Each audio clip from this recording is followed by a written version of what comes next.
This week we married off our daughter Nechama.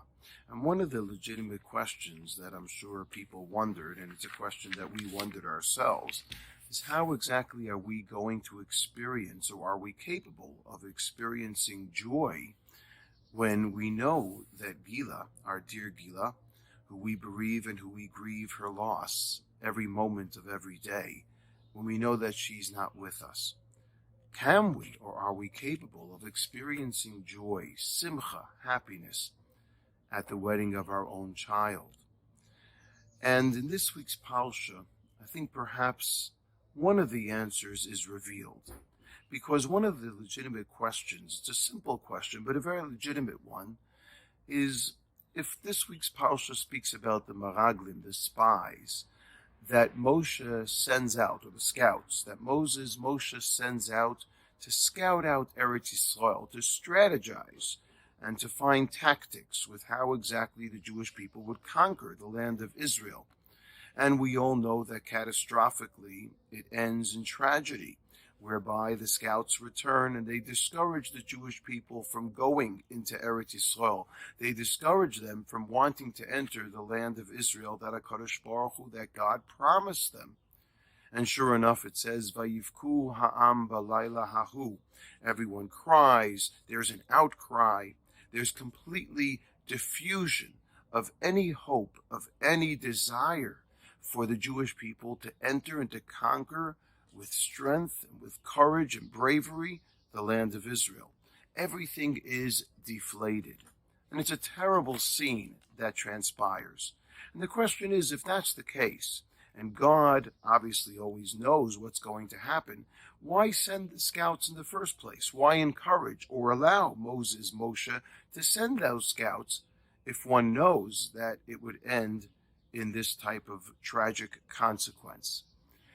And there's a simple answer that is offered by Rabbi Riskin, but I think very insightful and always important for us to incorporate and to remember. And that is, even if God knew that ultimately this entire episode would result tragically, God also was teaching the Jewish people, in order to inherit the land of Israel, one has to experience the value of partnership.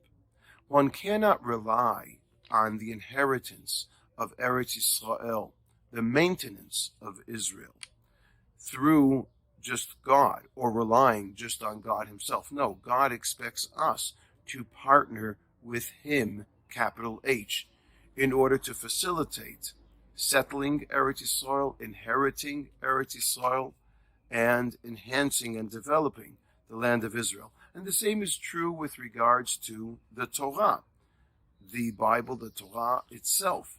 Morasha Kihilat Yaakov, the Torah is called an inheritance, something that we inherit. It is an inheritance that is only inherited, that is only appreciated, that is only accentuated when we ourselves partner with the Torah, when we live according to its ideals, when we embrace its values, and when we certainly encourage and further everything that the Torah and the land of Israel have to stand for. And I think that this is really the answer with regards to how we experienced, at the very least, the most amount of joy that we can at the wedding of Nechama, our daughter. Because under the chuppah, Nechama read an amazing message. And I'm going to translate what she read in Hebrew, just a short transcription of what she said. And she said as follows: Dear Gila, we want you to know you are so missing. You will always be part of our relationship. No matter where we are in life, we will always ask, what would Gila have done? We will try to act according to your values in our marriage and in our endeavors. We ask God one blessing, that you and your values escort us throughout our lives. We miss you, and we love you, and we feel that you are here. And essentially what Nechama and Noam did with this statement was invite Gila to partner with them in their lives as they begin their journey to become and to build a Bayit Ne'eman b'Yisrael, an everlasting home that is based on values and ethics, and hopefully Torah-based on those foundations, is a home of partnership. Partnership that can succeed and has to be present for a successful marriage. Partnership that has to be present for a successful inheritance.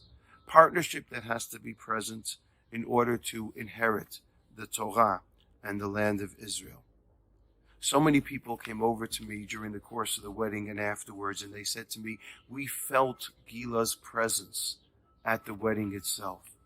And the truth is that there were a number of times during the wedding that I looked up and I said, Gili, I know that you are here.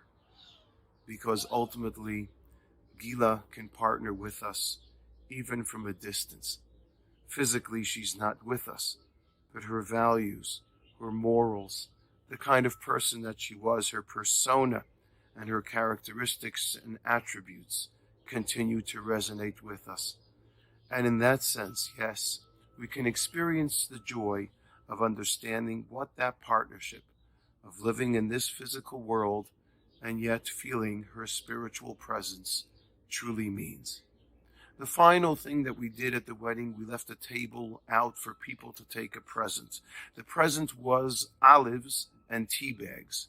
These olives and tea bags were made by the young women who went to the same school that Gila did, the school that offered peace and tranquility to Gila for the short time that she was there, and essentially gave her a reason to live during that time. And we asked people if they'd like to take one of these gifts and to contribute to that school. And again, in this way of giving tzedakah, of giving charity, we were able to join and enjoin and invite Gila to join us into the wedding through a spiritual purpose and through a mitzvah, fulfilling of a commandment and a wonderful connection with God Himself. And therefore, this is what marriage is about. This is what partnership is about.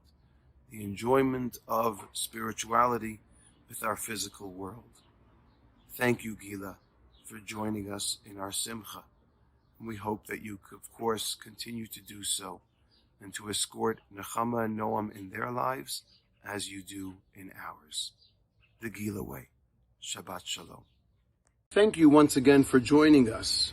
Please remember to consider subscribing to the page below and send me your comments. I will get back to you. Have a great day.